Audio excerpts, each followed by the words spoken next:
সুখবাদের কূটাভাস জানার আগে আমাদের জানতে হবে সুখবাদ কী। সুখবাদ নৈতিক মানদণ্ড।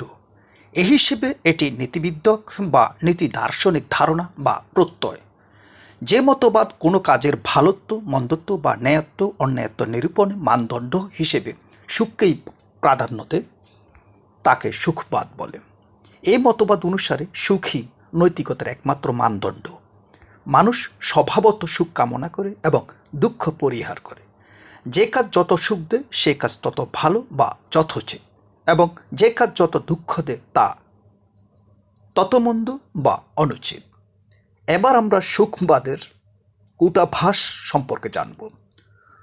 সুখবাদের কূটাভাস বা হেঁয়ালি কথাটা সর্বপ্রথম নীতিবিজ্ঞানী সিজউইক তার মেথডস অফ এথিক্স গ্রন্থে ব্যবহার করেন।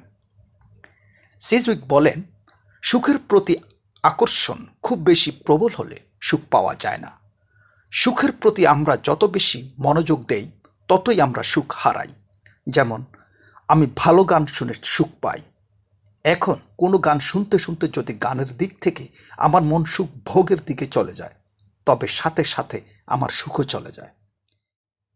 এই জন্য বলা হয়েছে যে সুখ পাওয়ার সর্বশ্রেষ্ঠ উপায় হচ্ছে সুখকে ভুলে যাওয়া।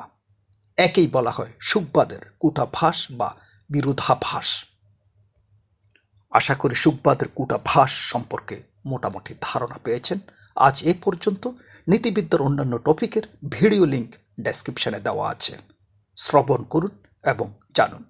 এতক্ষণ ধৈর্য ও মনোযোগ সহকারে শিক্ষা বিষয়ক ভিডিওটি শোনার জন্য আপনাকে ধন্যবাদ। সাহিত্য, সংস্কৃতি, ইতিহাস, ঐতিহ্য, দর্শন, শিক্ষা বিষয়ক এ ধরনের আরও ভিডিও পেতে হলে চ্যানেলটি সাবস্ক্রাইব করুন, লাইক, কমেন্ট, শেয়ার করে পাশে থাকুন। সবাইকে ধন্যবাদ।